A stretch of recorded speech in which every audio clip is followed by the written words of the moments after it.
What Do You Hear is a 15-page packet full of worksheets that you can use for ear training with your students. And I actually have a couple of these marked up, but the original version just looks like this, and it gives students 2 samples.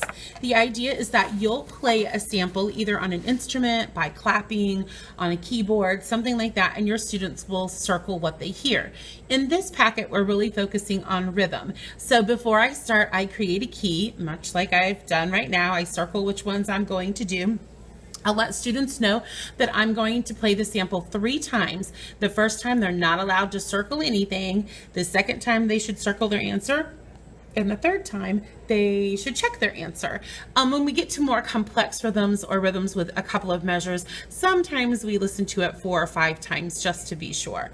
So for example, if I were using this with my class, which I'm going to use with 3rd grade today, I would say number 1, and then I would clap this rhythm. And I would have students listen again as I clap through the rhythm.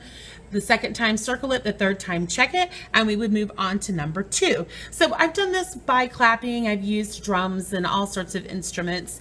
And it works really well with anything. As long as this, triangle doesn't really work well unless you stop the vibrations. But most things work pretty well.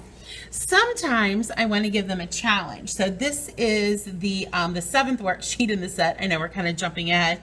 And this uses 16th notes. And so for this one, I wanted to play pitches and see if they could determine which rhythm they heard. So before they got into class, I kind of sketched out a few rhythms. Sometimes I used letter names. Other times I just used numbers on the scale because I might play them in different keys.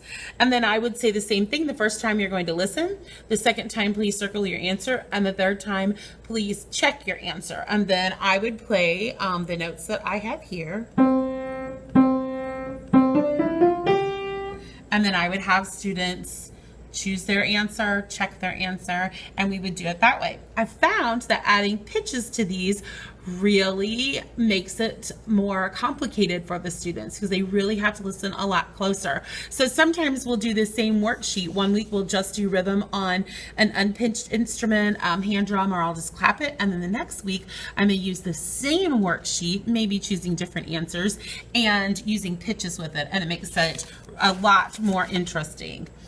This is just an example of one of the harder ones. This set contains 16th notes and triplets and 16th, 8th combinations, and I'm really just so in love with this. I've actually been using something like this for a long time, but I just made a prettier version to share with you because you probably didn't want to see my chicken scratches that were on the old ones that I used. So this is available in my Teachers Pay Teachers store, and I hope that you really enjoy it. Thanks.